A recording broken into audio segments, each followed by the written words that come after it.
Hi aspirants. So మనం UGC net commerce and management classes చెప్పుకుంటున్నాం కదా. అందులో భాగంగా ఈరోజు మనము బిజినెస్ లాలోని కాంట్రాక్ట్ ఆఫ్ బెయిల్మెంట్స్ గురించి అయితే మనం డిస్కస్ చేద్దాం. ఓకేనా? సో ఇక్కడ చూడండి, ముందుగా మీరు బెయిల్మెంట్ అంటే ఏంటో మీనింగ్ తెలుసుకోవాలి. ఓకేనా? సో బెయిల్మెంట్ అంటే ఏంటి? సో చూడండి ఒకసారి, మీరు మీ కార్ రిపేర్ అయిందని ఏం చేస్తున్నారంటే మీ కార్ని మెకానిక్ ఇస్తున్నారు. ఓకేనా? సో మీ కార్ రిపేర్ అయిందని మీ కార్ని ఏం చేస్తున్నారు? మెకానిక్ ఇస్తున్నారు అనమాట. ఓకేనా? సో ఇక్కడ మెకానిక్ ఏం చేయాలి? కార్ని రిపేర్ చేసి, ఓకేనా, సో స్పెసిఫిక్ పీరియడ్ తర్వాత ఆ కార్ని ఏం చేయాలి? మీకు ఇచ్చేసేయాలన్నమాట. ఓకేనా? లేదు, మీరేం చేస్తున్నారు అంటే ఎక్కడికన్నా ఊరికి వెళ్తూ మీ ఇంట్లో ఉండే ఆర్నమెంట్స్ ని మీ నైబర్స్కి ఇస్తున్నారు. ఆర్నమెంట్స్ ఏం చేస్తున్నారు? మీ నైబర్స్ కి ఇస్తున్నారు. ఓకేనా? సో ఇక్కడ మీరు ఊరు నుంచి వచ్చేయడం, మీ నైబర్స్ ఏం చేయాలి? మీ ఆర్నమెంట్స్ ని రిటర్న్ ఇచ్చేసేయాలి. సో ఇవి ఒకసారి గుర్తుపెట్టుకొని ఉండండి. నేను క్లాస్ చెప్పేటప్పుడు వీటిని రిలేట్ చేస్తూ మీకు ఎక్స్ప్లెయిన్ చేస్తాను. ఓకేనా? సో చూడండి, బెయిల్మెంట్. ఓకేనా? సో బెయిల్మెంట్ అంటే ఏంటి? ఓకేనా? సో మనకి ఈ బెయిల్మెంట్ అనేది స్పెషల్ టైప్ ఆఫ్ కాంట్రాక్ట్ అనమాట. So it is a special type of contract. ఓకేనా? సో స్పెషల్ కాంట్రాక్ట్ కి మీకు నార్మల్ కాంట్రాక్ట్ లో ఉండే రూల్స్ అనేవి అప్లై కావన్నమాట. ఓకేనా? అంటే నార్మల్ కాంట్రాక్ట్ లో సమ్ రూల్స్ అనేవి ఉంటాయి కదా. ఏంటి ఆ రూల్స్? ఓకేనా? సో లాఫుల్ కన్సెంట్ ఉండాలి, అదేవిధంగా సమ్ కన్సిడరేషన్ ఉండాలి. ఇటువంటి సమ్ రూల్స్ అనేవి ఉన్నాయి కదా. ఆ రూల్స్ లో ఏదో ఒక పాయింట్ అనేది ఈ స్పెషల్ కాంట్రాక్ట్ కి అప్లై కాదనమాట. ఓకేనా? సో అందుకని మనం బెయిల్మెంట్ ఎలా చెప్పుకుంటాము అంటే స్పెషల్ కాంట్రాక్ట్ కింద చెప్పుకుంటాం అనమాట. ఓకేనా? సో ఇక్కడ చూడండి, bailment is derived from A French word. ఓకేనా? ఏ వర్డ్ నుంచి వచ్చింది? బెయిల్మెంట్ ఫ్రెంచ్ వర్డ్ నుంచి వచ్చింది అనమాట. సో ఫ్రెంచ్ లాంగ్వేజ్ వర్డ్ నుంచి మనకి బెయిల్మెంట్ అనే వర్డ్ అయితే వచ్చింది అనమాట. ఓకేనా? సో ఏంటి ఆ వర్డ్ అంటే బ్యాలియర్. ఓకేనా? సో ఆ వర్డ్ ఏంటి? బ్యాలియర్. ఓకేనా? సో బ్యాలియర్ అంటే ఏంటి అంటే సంథింగ్ టు డెలివర్. ఓకేనా? So something to deliver. ఓకేనా? సో బ్యాలియర్ అనేది ఏ వర్డ్? French word. ఓకేనా? సో బెయిల్మెంట్ అనేది ఏ లాంగ్వేజ్ నుంచి డిరైవ్ అయింది? ఫ్రెంచ్ లాంగ్వేజ్ నుంచి డిరైవ్ అయింది అనమాట. సో వర్డ్ ఏంటి అంటే బ్యాలియర్. దాని మీనింగ్ ఏంటి? To deliver, something to deliver. ఓకేనా? సో సింపుల్ గా చెప్పుకోవాలంటే టు హ్యాండ్ ఓవర్. ఓకేనా? What to hand over. ఓకేనా? సో ఇప్పుడు చెప్పండి, మీరు ఏదన్నా సర్వీసెస్ ని హ్యాండ్ ఓవర్ చేస్తారా? ఓకేనా? సో నేను మీకు ఇంతకుముందు క్లాసెస్ లో కూడా చెప్పుకున్నాను. ఓకేనా? సో మనకి గూడ్స్, సర్వీసెస్, ఈ రెండింటిని బేస్ చేసుకొని మీరు ఇన్కమ్ అనేది ఎర్న్ చేయాలి. ఓకేనా? ఈ 2 మోడ్స్ లో కాకుండా ఇంకే మోడ్ లో ద్వారా మీరు ఇన్కమ్ ఎర్న్ చేసినా కూడా అదేమవుతుంది? ఇల్లీగల్ యాక్టివిటీ అవుతుందని చెప్పాను. ఓకేనా? సో ఇక్కడ మీరు హ్యాండ్ ఓవర్ చేసేది ఏంటి? గూడ్స్ ని హ్యాండ్ ఓవర్ చేస్తారా? సర్వీసెస్ ని హ్యాండ్ ఓవర్ చేస్తారా? జనరల్ గా గూడ్స్ ని మాత్రమే కదా హ్యాండ్ ఓవర్ చేసేది. సో ఇక్కడ క్లియర్ గా ఉంది. ఓకేనా? So bailment means simply the hand over of some goods.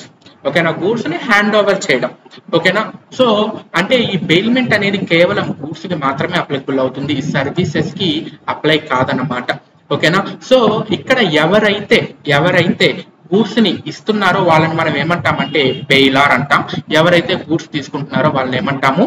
Bailey అంటాం అనమాట. సో ఇంతకు ముందు చెప్పుకున్న ఎగ్జాంపుల్ లో చూడండి, మీరెవరు అంటే బెయిలార్. ఓకేనా? మీరెవరు? బెయిలార్. మెకానిక్ ఎవరు ఈ సిచ్యువేషన్ లో? బెయిలీ. ఓకేనా? సో మీరు ఏం చేస్తున్నారు? మీ కార్ ని మెకానిక్ ఇస్తున్నారు. సో కార్ ని ఏం చేస్తున్నారు? మెకానిక్ ఇస్తున్నారు అనమాట. ఇక్కడ కార్ అనేది ఏంటి? గూడ్. ఓకేనా? సో కార్ ని మెకానిక్ ఇస్తున్నారు. ఎందుకు ఇస్తున్నారు? రిపేర్ చేయమని. అంటే ఇక్కడ పర్పస్ ఉంది కదా, స్పెసిఫిక్ పర్పస్ ఉంది కదా. ఓకేనా? సో ఇక్కడ బెయిల్మెంట్ అంటే ఏంటి అంటే ఖచ్చితంగా దేర్ మస్ట్ బి 2 పార్టీస్ ఉండాలి. ఓకేనా? 2 పార్టీస్ ఉండాలి. అండ్ దేర్ మస్ట్ బి గూడ్ అయి ఉండాలి. అండ్ ఫైనల్ గా స్పెసిఫిక్ పర్పస్ ఉండాలి. మోస్ట్ ఇంపార్టెంట్లీ ఆ గూడ్ ని రిటర్న్ బ్యాక్ చేయాలి. రిటర్న్ బ్యాక్ చేయాలన్నమాట. ఓకేనా? రిటర్న్ ఇచ్చేసేయాలి. ఇక్కడ మెకానిక్ ఎవరైతే ఉన్నారో అతను ఏం చేయాలి? కార్ ని రిపేర్ చేసి ఆ కార్ ని మీకు ఇచ్చేసేయాలి రిటర్న్. ఓకేనా? అంటే స్పెసిఫిక్ పర్పస్ ఫుల్ఫిల్ అయిపోగానే కార్ ని ఏం చేయాలి? రిటర్న్ అనేది ఇచ్చేసేయాలి. ఓకేనా, మీకు కానీ లేకపోతే మీరు చెప్పిన విధంగా డిస్పోజ్ కానీ చేసేసేయాలన్నమాట. ఓకేనా, సో మనం డెఫినేషన్ చూద్దాం చూడండి. As per section 148 of the Indian contract act, bailment is the delivery of goods by one person to another for some purpose. ఓకేనా, సో డెఫినేషన్ లోనే మీకు క్లియర్ గా చెప్పారు, ఫర్ సమ్ పర్పస్. ఓకేనా, ఒక పర్పస్ అయితే ఉండాలన్నమాట. ఓకేనా, సో ఒక పర్సన్ నుంచి ఇంకొక పర్సన్ కి గూడ్స్ అనేవి ట్రాన్స్ఫర్ అవ్వాలి for some purpose. Upon a contract అంటే ఒక కాంట్రాక్ట్ ఉండాలి, that the goods shall when the purpose is accomplished be returned or otherwise disposed of according to the directions of the persons delivering them. ఓకేనా, అంటే వీరు ఏ purpose కోసం అయితే ఇచ్చారో ఆ పర్పస్ ఫుల్ఫిల్ అయిపోగానే గూడ్స్ ఏం చేయాలి, రిటర్న్ చేసేసేయాలన్నమాట. ఓకేనా, సో ఎవరు రిటర్న్ చేయాలి ఇక్కడ, బెయిలార్ కి రిటర్న్ చేయాలి. ఓకేనా, సో ఫస్ట్ సిచ్యువేషన్ లో చూడండి, బెయిలార్ బెయిలీకి గూడ్స్ ఇస్తాడు అనమాట. ఓకేనా, బెయిలార్ ఏం చేస్తాడు, బెయిలీకి గూడ్స్ ఇస్తారు ఫర్ స్పెసిఫిక్ రీజన్. ఓకేనా, మేబీ ఆ రీజన్ ఏదైనా కావచ్చు, రిపేర్ కావచ్చు, లేకపోతే టేక్ కేర్ చేయడం కావచ్చు, ఏ రీజన్ అయినా కావచ్చు, కాకపోతే ఒక రీజన్ అయితే ఉండాలన్నమాట. ఓకేనా, ఆ రీజన్ ఫుల్ఫిల్ అయిపోగానే బెయిలీ ఏం చేయాలి, గూడ్స్ ని బెయిలార్ కి రిటర్న్ ఇచ్చేసేయాలి. ఓకేనా, ఆర్ లేదు అంటే బెయిలార్ చెప్పిన విధంగా వాటిని నా గూడ్స్ ని డిస్పోజ్ అయినా చేసేసేయాలన్నమాట. బెయిలార్ చెప్పిన విధంగా గూడ్స్ ఏం చేయాలి, డిస్పోజ్ అయినా చేసేసేయాలి. డిస్పోజ్ చేయడం అంటే వేరే వాళ్ళకి ఇవ్వడము, లేకపోతే ఇంకెక్కడైనా తీసుకుని వెళ్ళి పడవేయడము, ఈ విధంగా జరగాలన్నమాట. ఓకేనా, సో ఇవి గుర్తుపెట్టుకొని ఉండాలి. ఎగ్జాంపుల్ చూడండి, when X deliver his car for repair to why.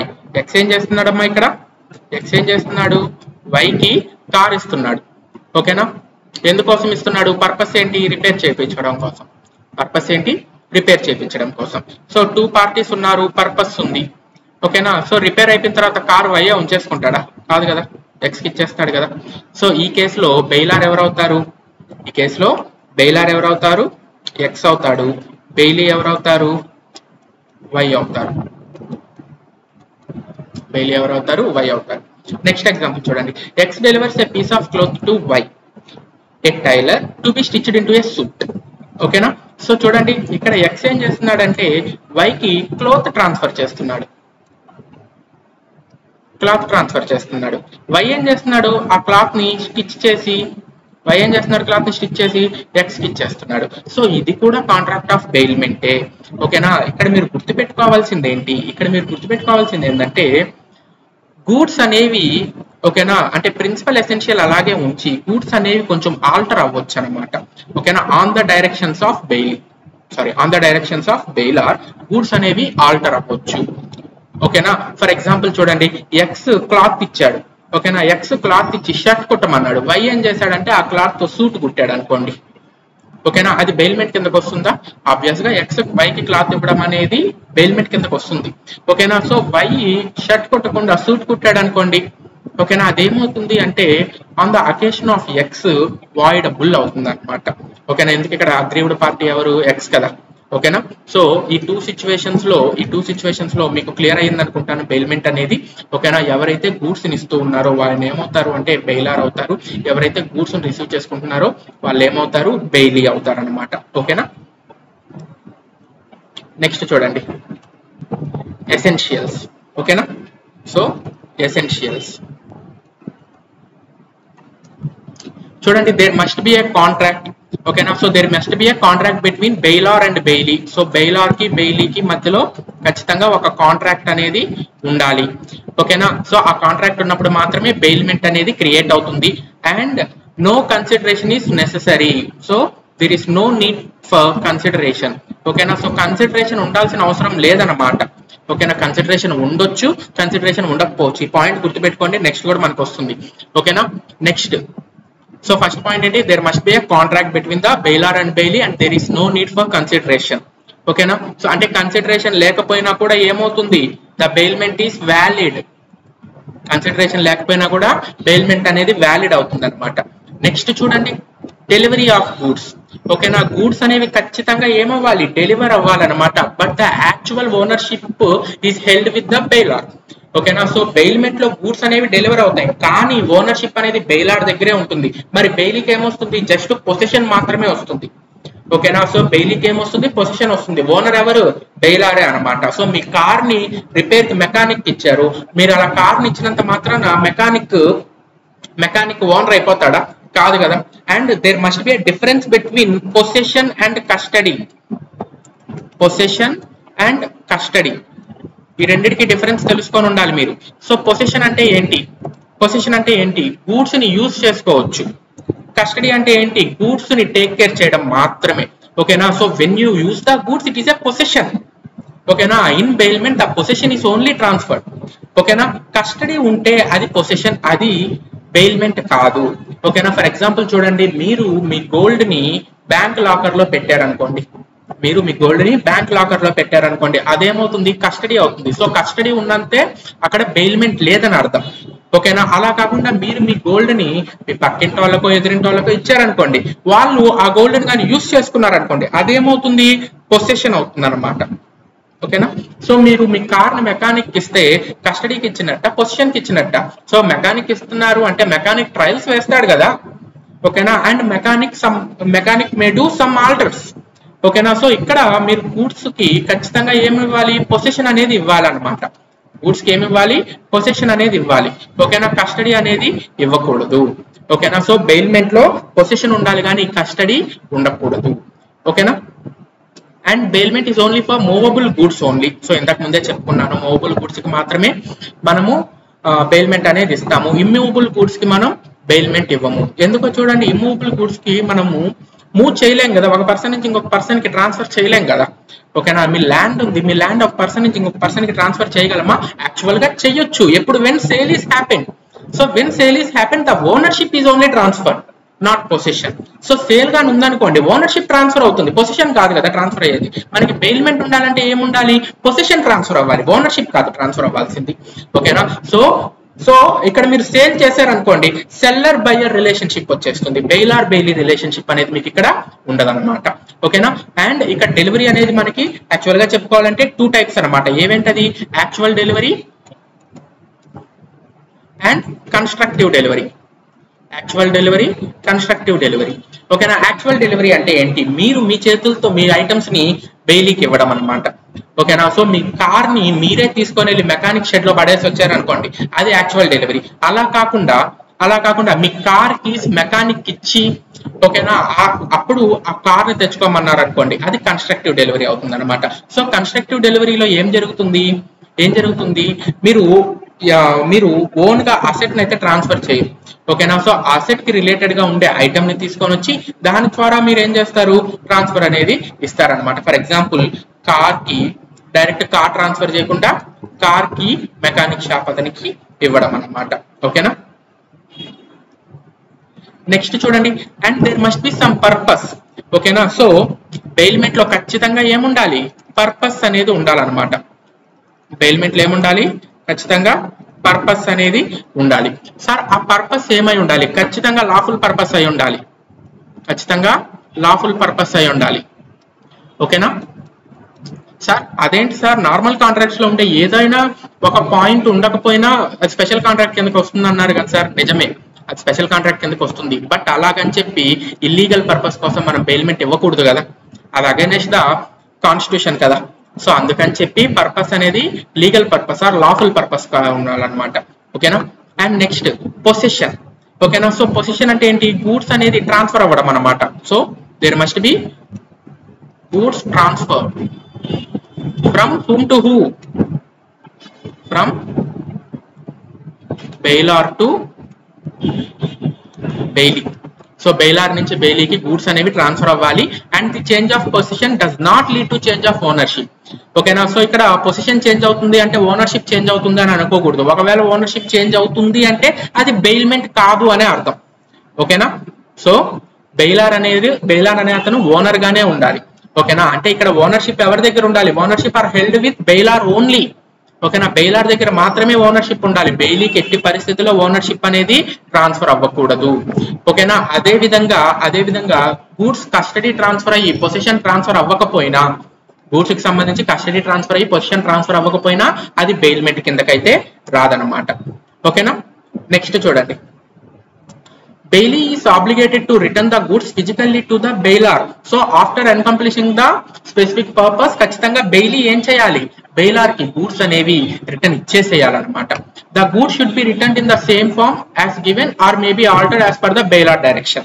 So ఆ రిటర్న్ ఇచ్చేసే గూడ్స్ సేమ్ ఫామ్ లో అయినా ఉండొచ్చు ఆర్ ఆల్టర్డ్ ఫామ్ లో అయినా ఉండొచ్చు. ఓకేనా. So goods must be return, goods must be return, ఖచ్చితంగా రిటర్న్ ఇవ్వాలి. ఓకేనా. యాజ్ ఒరిజినల్ ఫామ్ లో అయినా ఉండొచ్చు ఆర్ ఆల్టర్డ్ ఫామ్ లో అయినా ఉండొచ్చు. ఓకేనా. బట్ ఆల్టర్ ఫామ్ లో ఉందంటే ఖచ్చితంగా as per directions by whom, bailor. ఓకేనా. నెక్స్ట్ చూడండి, the bailee can not deliver the some other goods even not those of higher value.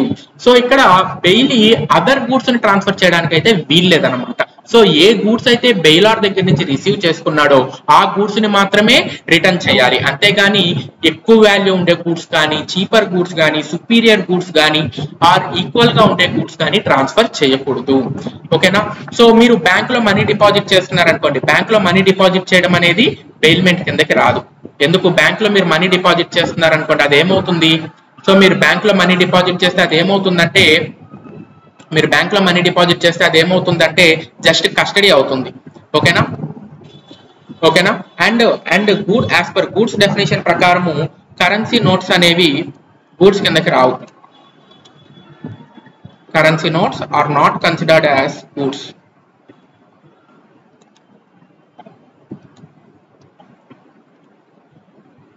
So currency notes ని మీరు గూడ్స్ కింద కన్సిడర్ చేయకూడదు. అదేవిధంగా మీరు బ్యాంక్ లో డబ్బులు దాచుకుంటున్నారు, బ్యాంక్ లో డబ్బులు డిపాజిట్ చేస్తున్నారు అనుకోండి, అది బెయిల్మెంట్ కిందకి రాదు. ఎందుకు రాదు బెయిల్మెంట్ కిందకి అంటే రీజన్ ఏంటి, బ్యాంక్ అనేది ఇక్కడ కస్టాడియన్ అవుతుంది కానీ పొజిషన్ హోల్డర్ అయితే కాదనమాట. ఓకేనా. నెక్స్ట్ చూడండి, కైండ్స్. ఓకేనా. సో కైండ్స్ వచ్చేటప్పటికి మీకు కైండ్స్ ఆఫ్ బెయిల్మెంట్ 2 టైప్స్ అన్నమాట. ఓకేనా. On the basis of benefit and on the basis of reward. On the basis of benefit లో మళ్ళీ 2 టైప్స్. ఆన్ బెనిఫిట్ ఆఫ్ బెయిలారు అంటే బెయిలార్ అవసరం కోసం ఇవ్వడము, ఆన్ బెనిఫిట్ ఆఫ్ బెయిలీ అవసరం కోసం తీసుకోవడము. రివార్డ్ వచ్చేటప్పటికి గ్రాట్యుటియస్, నాన్ గ్రాట్యుటియస్. సో అంటే ఏంటో చెప్తాను చూడండి, ఒక చిన్న ఎగ్జాంపుల్ చెప్తాను చూడండి. మీరేమో ఊరు వెళ్ళాలనుకుంటున్నారు, సో మీ ఇంట్లో ఉండే ఆర్నమెంట్స్ ని అలానే పెడితే దొంగలు ఎత్తుకెళ్ళిపోతారేమో అని చెప్పి భయపడుతూ ఉన్నారు. సో ఇలాంటప్పుడు ఏం చేస్తారు, మీ పక్కింటి వాళ్ళకి ఇస్తారు కదా ఆర్నమెంట్స్. ఓకేనా. ఇక్కడ ఎవరి బెనిఫిట్, మీ బెనిఫిట్ కోసం మీ ఐటమ్స్ ని ఏం చేస్తున్నారు, వాళ్ళకి ఇస్తున్నారు. ఓకేనా. ఏం చెప్తున్నారు అంటే మీరు ఆర్నమెంట్స్ ని యూజ్ చేసుకోండి, బట్ నేను వచ్చేసాక నాకు రిటర్న్ ఇచ్చేసేయండి అంటున్నారు. ఓకేనా. ఎందుకు, ఇంట్లో పెట్టేసిపోతే దొంగలు ఎత్తుకెళ్ళిపోతారని చెప్పి. ఓకేనా. లేదు అనుకుంటే మీరు ఒక పెట్రోల్ కార్ కొంటూ ఉన్నారు. సో పెట్రోల్ కార్ ని రెగ్యులర్ గా యూజ్ చేస్తూ ఉండాలి కదా. ఫర్ ఎగ్జాంపుల్ మీరు ఏ అమెరికానో లేకపోతే ఫారిన్ కంట్రీస్ కి వెళ్ళి ఒక 1 year ఉండాల్సి వస్తుంది. ఓకేనా. 1 year పాటు పెట్రోల్ కార్ ని యూజ్ చేయకపోతే ఇబ్బంది కదా. అందుకని మీరు ఏం చెప్తున్నారు అంటే మీ పక్కింటి వాళ్ళకి చెప్తున్నారు అనమాట, ఆర్ మీ ఫ్రెండ్ చెప్తున్నారు ఈ కార్ ని యూజ్ చేసుకుంటూ ఉండు అని చెప్పి. ఓకేనా. సో ఇక్కడ ఏమవుతుంది, మీ బెనిఫిట్ కోసము మీ ఐటమ్ ని ఇంకొక పర్సన్ కి ఇచ్చారు కదా, అది ఎక్స్క్లూజివ్ బెనిఫిట్ ఆఫ్ బెయిలార్. అలా కాకుండా బెయిలీ అవసరం కోసం అడిగాడు అనుకోండి, ఫర్ ఎగ్జాంపుల్ మీ ఫ్రెండ్ ఎక్కడికో ఊరికి వెళ్ళడానికి మీ కార్ ని అడిగాడు అనుకోండి, అదేమవుతుంది, ఎక్స్క్లూజివ్ బెనిఫిట్ ఆఫ్ బెయిలీ అవుతుంది అనమాట. అతను ఊరెళ్ళి వచ్చేసాక మీ కార్ మీకు ఇచ్చేసారు. సో స్పెసిఫిక్ పర్పస్ ఉంది. ఓకేనా. Next on the basis of reward లో మీకు 2 టైప్స్. ఏంటి on the basis of reward లో, గ్రాట్యుటివస్, నాన్ గ్రాట్యుటివస్. సో గ్రాట్యుటివస్ అంటే ఫ్రీగా are no consideration.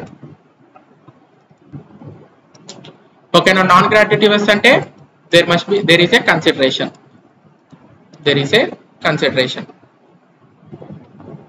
So consideration necessary కాదు అన్నాం. ఓకేనా. ఉన్నంత మాత్రాన అది ఇబ్బంది ఏం లేదు. ఓకేనా. అంటే బెయిల్మెంట్ కి కన్సిడరేషన్ అవసరం లేదు అన్నాము. ఓకేనా. అంతేగాని ఖచ్చితంగా అవసరం లేదన్నామా, లేదు కదా. ఓకేనా. ఇందాక చెప్తున్న కార్ ఎగ్జాంపుల్ తీసుకోండి.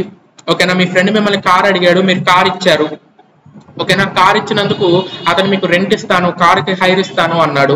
మీరేమో వద్దన్నారు అనుకోండి, అరే నువ్వేంద్రా నా డబ్బులు ఇచ్చేది. ఓకేనా. సో మన ఫ్రెండ్స్ కదా అది ఇది అని చెప్పి మాట్లాడారు అనుకోండి, అదేమవుతుంది, గ్రాట్యుటివస్ బెయిల్మెంట్ అవుతుంది. అలా కాకుండా మీరు మీ ఫ్రెండ్ దగ్గర నుంచి కూడా మనీ తీసుకున్నారు అనుకోండి, కార్ ఇచ్చినందుకు, అదేమవుతుంది నాన్ గ్రాట్యుటీయస్ అవుతుంది అనమాట. అంటే బెయిల్మెంట్ ఉండాలంటే కన్సిడరేషన్ ఉన్నా పర్వాలేదు, లేకపోయినా ఇబ్బంది లేదు. కన్సిడరేషన్ లేకపోతే గ్రాట్యుటీయస్ బెయిల్మెంట్, కన్సిడరేషన్ ఉంది అంటే నాన్ గ్రాట్యుటీయస్ బెయిల్మెంట్. ఓకేనా. నెక్స్ట్ చూడండి, డ్యూటీస్ ఆఫ్ బెయిలార్. డ్యూటీస్ ఆఫ్ బెయిలార్, ఇందాక కార్ ఎగ్జాంపుల్ గుర్తుంది కదా, అది మైండ్ లో పెట్టుకొని ఉండండి, దానికి కనెక్ట్ చేస్తే ఎగ్జాంపుల్ చెప్పుకుందాం. ఓకేనా. సో సెక్షన్ 150 ప్రకారము bailor duty to disclose faults in goods bailed. So ఏ గూడ్స్ అయితే ఇచ్చున్నారో, ఓకేనా, మీరు మీ ఫ్రెండ్ కి ఏ గూడ్స్ అయితే ఇచ్చున్నారో ఆ గూడ్స్ ఖచ్చితంగా, అంటే ఆ గూడ్స్ లో ఏమన్నా ఫాల్ట్స్ ఉంటే వాటిని ఖచ్చితంగా ఏం చేయాలి, డిస్క్లోజ్ చేయాలన్నమాట. ఓకేనా. ఆ గూడ్స్ లో ఏమన్నా ఫాల్ట్స్ ఉంటే ఏం చేయాలి, మీరు వాటిని ఖచ్చితంగా డిస్క్లోజ్ చేయాలి. ఓకేనా. సో మీరిచ్చిన గూడ్స్ లో ఏమన్నా ఫాల్ట్స్ ఉంటే వాటిని ఖచ్చితంగా మీరు డిస్క్లోజ్ చేయాలి. ఫర్ ఎగ్జాంపుల్ చూడండి, మీ ఫ్రెండ్ కు మీరు కార్ ఇచ్చారు. ఓకేనా. ఆ కార్ కి బ్రేక్లు సరిగ్గా పడట్లేదు అనుకోండి, ఆ సంగతి మీరు చెప్పలేదు అనుకోండి, ఏమవుతుంది, డైలీ ఇబ్బందులు పడతాడు కదా. So it is a duty to you. ఓకేనా. ఖచ్చితంగా మీరు ఇచ్చే గూడ్స్ లో ఏమన్నా ఫాల్ట్స్ ఉంటే వాటిని మస్ట్ అండ్ షుడ్ గా డిస్క్లోజ్ చేయాలి. అందుకే దీనికంటూ సెపరేట్ సెక్షన్ ఇచ్చున్నారు సెక్షన్ 150 ప్రకారం. ఓకేనా. So section 150 of Indian contract act ప్రకారం you must be disclose the faults in goods whenever you have to bail it. ఓకేనా. And duty to pay necessary expenses. ఓకేనా. So ఇక్కడ చూడండి ఏదైనా ఆన్ ద బెనిఫిట్ ఆఫ్ బెయిలార్ కోసం items కానీ position చేస్తున్నారు అనుకోండి, on the benefit of బెయిలార్,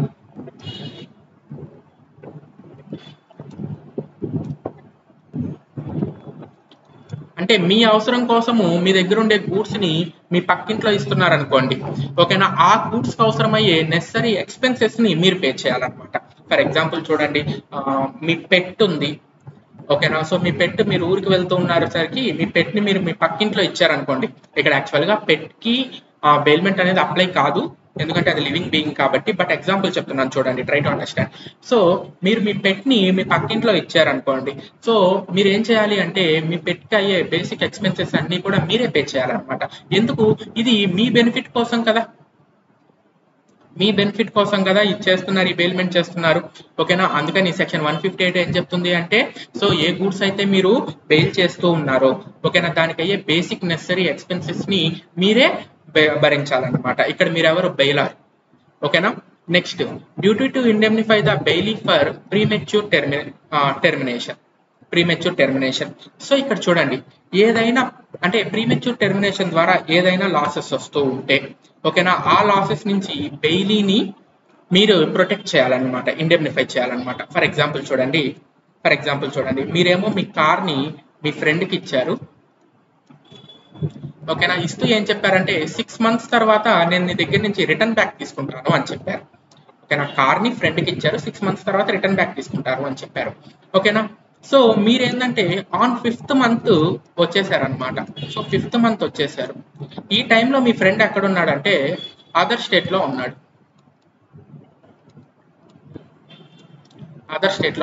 car keys కూడా మీ ఫ్రెండ్ దగ్గరే ఉన్నాయి. ఓకేనా. సో ఇప్పుడు చూడండి, మీకేమో కార్ ఎమర్జెన్సీ. సో మీరు మీ ఫ్రెండ్కి కాల్ చేశారు, అతను అదర్ స్టేట్ నుంచి రావాలి కదా. సో వచ్చేదానికి అయ్యే ఎక్స్పెన్సెస్ ని కూడా మీరే బేర్ చేయాలన్నమాట. ఎందుకు, మీరు ప్రీమెచ్యూర్ టెర్మినేషన్ చేస్తున్నారు, కాంట్రాక్ట్ ని ముందుగానే కంప్లీట్ చేసేస్తూ ఉన్నారు. ఓకేనా. సో దానికి ఏమన్నా ఎక్స్పెన్సెస్ కానీ ఇంకర్ అవుతూ ఉంటే బెయిలీ, ఆ ఎక్స్పెన్సెస్ ని ఎవరు ఇండెమ్నిఫై చేయాలి, బెయిలార్ ఇండెమ్నిఫై చేయాలన్నమాట. ఓకేనా. Next, bailor responsibility to bailee. ఓకేనా. So on the point of bailor ఎటువంటి రెస్పాన్సిబిలిటీ ఉంటుంది బెయిలీకి, చూడండి, ఇండెమ్నిఫై ఫర్ ఎనీ లాస్. ఓకేనా. సో బెయిలార్ గూడ్స్ వల్ల ఏమన్నా లాసెస్ జరుగుతూ ఉంటే దాన్ని ఇండెమ్నిఫై చేయాలి. It is the duty of the bailor to receive back the goods. ఓకేనా. గూడ్స్ ని రిసీవ్ బ్యాక్ చేసుకునే డ్యూటీ కూడా ఎవరిది, బెయిలార్దే అన్నమాట. ఓకేనా. నెక్స్ట్ చూడండి, duties of the bailee. So bailee duties చూడండి, take reasonable care of the goods. ఓకేనా. సో ఫ్రెండ్ కార్ ఇచ్చాడు కదా అని చెప్పి ఎలా పడితే అలా తోలేయకూడదు అనమాట. ఓకేనా. ఖచ్చితంగా మనకి యాజ్ పర్ లా ప్రొటెక్షన్ ఉంది. సెక్షన్ 151 అండ్ 152 ప్రకారము బెయిలార్ ఏ గూడ్స్ అయితే ఇచ్చాడో వాటి మీద మీరు రీజనబుల్ కేర్ అనేది తీసుకోవాలి. ఇందాక కాంట్రాక్ట్ ఉంటుంది అని చెప్పాను కదా, బెయిలార్ కి బెయిలీకి కాంట్రాక్ట్ ఉంటుంది అని చెప్పాను కదా. ఆ కాంట్రాక్ట్ అనేది ఎక్స్ప్రెస్ కావచ్చు, ఇంప్లైడ్ కావచ్చు. ఎక్స్ప్రెస్ కాంట్రాక్ట్ కావచ్చు, ఇంప్లైడ్ కాంట్రాక్ట్ కావచ్చు, అంటే in written or oral form లో ఉండొచ్చు, లేకపోతే బై బిహేవియర్ గా కాంట్రాక్ట్ అనేది రావచ్చు అనమాట. Next, not to make inconsistent use of goods. So goods ని ఎలా పడితే అలాగా యూజ్ చేయకూడదు. ఓకేనా, సో బెయిల్ అయిన వచ్చిన గూడ్స్ ని ఎలా పడితే అలాగా యూజ్ చేయకూడదు. ఫర్ ఎగ్జాంపుల్ మీ ఫ్రెండ్ మీకు పెట్రోల్ కార్ ఇచ్చారనుకోండి. ఓకేనా, మీరు ఆ పెట్రోల్ కార్ లో డీజిల్ పట్టించి తిరగకూడదు అనమాట. ఓకేనా, సో ఎలా పడితే అలా యూజ్ చేయకూడదు అనమాట. ఓకేనా, సో సెక్షన్ 153 సెక్షన్ 154 ప్రకారము ఈ విధంగా ప్రొటెక్షన్ అనేది ఉంటుంది. Next, not to mix the goods. So చూడండి, మీ ఫ్రెండ్ మీకు ఏమన్నా సమ్ ఆర్నమెంట్స్ ఇచ్చారు. ఓకేనా, ఫర్ ఎగ్జాంపుల్ గోల్డ్ చైన్ ఇచ్చాడు. ఓకేనా, సో ఈ గోల్డ్ చైన్ ని మీ దగ్గర ఉండే చైన్స్ తో కలిపేసి రిటర్న్ ఇచ్చేటప్పుడు వేరే చైన్ ఇవ్వకూడదు అనమాట. మనం ఇంతకు కూడా ఒక పాయింట్ చెప్పుకున్నాం, ఏ గూడ్స్ అయితే బెయిలార్ ఇచ్చాడో ఆ గూడ్స్ నే రిటర్న్ చేయాలి, అవునా కాదు? అంతేగాని ఈ గోల్డ్ చైన్ ని మీ దగ్గర ఉండే గోల్డ్ చైన్స్ తో కలిపేసి ఆల్టర్ చేసి అలా చేసి ఇలా చేసి రిటర్న్ అయితే ఇవ్వకూడదు. ఓకేనా, అంటే బెయిల్ అయిన గూడ్స్ ని వేరే గూడ్స్ తో మిక్స్ చేయకూడదు అనమాట. Next, return the goods. So ఖచ్చితంగా ఏం చేయాలి, రిటర్న్ ఇచ్చేసేయాలన్నమాట. Next, return and accretion from the goods. So ఏదైనా సరే బెయిల్ అయిన గూడ్స్ వల్ల ప్రాఫిట్ వస్తే ఆ ప్రాఫిట్ ని కూడా రిటర్న్ ఇచ్చేసేయాలన్నమాట. ఫర్ ఎగ్జాంపుల్ చూడండి, ఎక్స్ ఏం చేశాడు అంటే వైకి ఒక కౌని ఇచ్చాడు. వైకి ఒక కౌని ఇచ్చాడు అనమాట. ఓకేనా, సో ఆ కవ్వు ఏమైంది, మళ్ళీ రిటర్న్ తీసుకునేటప్పుడు ఆ కవ్వు పిల్లల్ని పెట్టింది. ఓకేనా, సో వై ఏం చేయాలి, కవ్వుతో పాటు దానికి పుట్టిన పిల్లని కూడా రిటర్న్ ఇచ్చేసేయాలన్నమాట. ఓకేనా, నెక్స్ట్ చూడండి, రైట్స్ ఆఫ్ బెయిలార్. సో బెయిలార్ రైట్స్ చూడండి. సో మనకి సెక్షన్ 151, 154, 155 అండ్ 157 లో రైట్స్ ఆఫ్ బెయిలార్ గురించి చెప్తున్నారు. అదేంటంటే right of termination of bailment. So bailment contract ని టర్మినేట్ చేసేసే రైట్ ఉంటుంది. ఓకేనా, అది ప్రీమెచ్యూర్ టర్మినేషన్ అవ్వచ్చు, లేదనుకుంటే కాంట్రాక్ట్ ని ఎక్స్టెన్షన్ కూడా చేసుకోవచ్చు అనమాట. సో కాంట్రాక్ట్ ని ఎక్స్టెన్షన్ చేసుకున్నారు అంటే ఓల్డ్ కాంట్రాక్ట్ అనేది టర్మినేట్ అయిపోతుంది కదా. Next, right to demand the goods back. ఓకేనా, సో గూడ్స్ ని బ్యాక్ ఇచ్చేసేయండి అని చెప్పి అడగొచ్చు. Next, right to demand the return of goods on completion of bailment. ఓకేనా, సో బెయిల్మెంట్ కంప్లీషన్ అయిపోయిన తర్వాత గూడ్స్ ని రిటర్న్ ఇవ్వండి అని అడగొచ్చు సెక్షన్ 160 ప్రకారం. యాక్చువల్ గా ఇవి రెండు కూడా ఒకటే పాయింట్స్ అనమాట. Next, right to claim any increase or profit. ఓకేనా, అంటే బెయిల్మెంట్ గూడ్స్ ద్వారా ఏమన్నా ప్రాఫిట్ వచ్చినా ఆర్ వాల్యూ ఇంక్రీజ్ అయినా కూడా దాన్ని రిటర్న్ ఇవ్వమని అడగొచ్చు. నెక్స్ట్, రాంగ్ డూయర్, అంటే చెప్పిన దాని ప్రకారం చేయకుండా బెయిల్ ఇష్టం వచ్చినట్టు చేశాడు అనుకోండి, ఆ రాంగ్ డూయర్స్ మీద ఏం చేయొచ్చు, సూట్ అనేది ఫైల్ చేయొచ్చు అనమాట. సో ఇవి బెయిలార్కు ఉండే రైట్స్. నెక్స్ట్ చూడండి, బెయిలీకి ఉండే రైట్స్, కాంపెన్సేషన్ క్లెయిమ్ చేసుకోవచ్చు సెక్షన్ 150 ప్రకారం. ఏమన్నా ఎక్స్పెన్సెస్, ఎక్స్ట్రాడినరీ ఎక్స్పెన్సెస్ ఇంకర్ అవుతూ ఉంటే దాన్ని క్లెయిమ్ చేసుకోవచ్చు.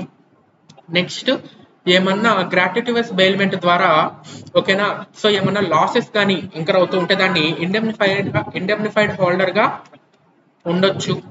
ఓకేనా, అదేవిధంగా డిఫెక్టివ్ టైటిల్ ఏమన్నా వస్తే దానికి కూడా ఇండెమ్నిఫై హోల్డర్ గా ఉండొచ్చు. డిఫెక్టివ్ టైటిల్ అంటే ఏంటి, డిఫెక్టివ్ టైటిల్ అంటే ఏంటంటే బెయిలారు మీకు ఐటమ్స్ ఇస్తూ ఏదో ఒక తప్పు చెప్పేశాడు అనుకోండి.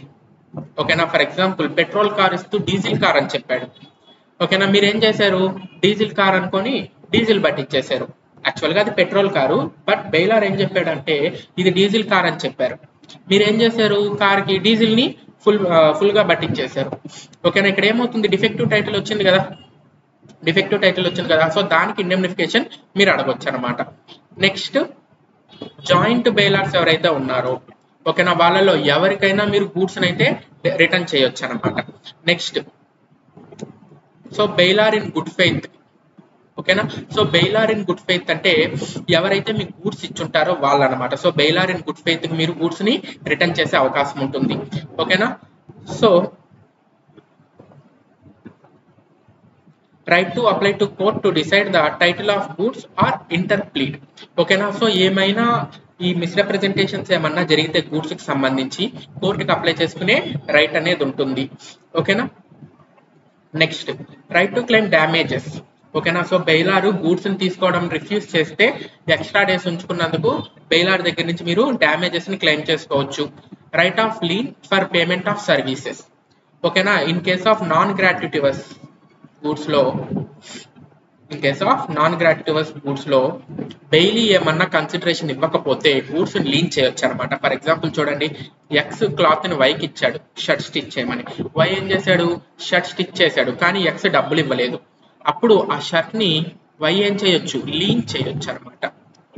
ఓకేనా. అంటే గూడ్స్ ఇవ్వను పో అని ఎక్స్ కి చెప్పొచ్చు అనమాట. ఓకేనా. సో ఇవి రైట్స్ ఆఫ్ బెయిలీ. ఓకేనా. సో అర్థమైందా. సో చూడండి ఒకసారి మొత్తం ఇది చదవండి.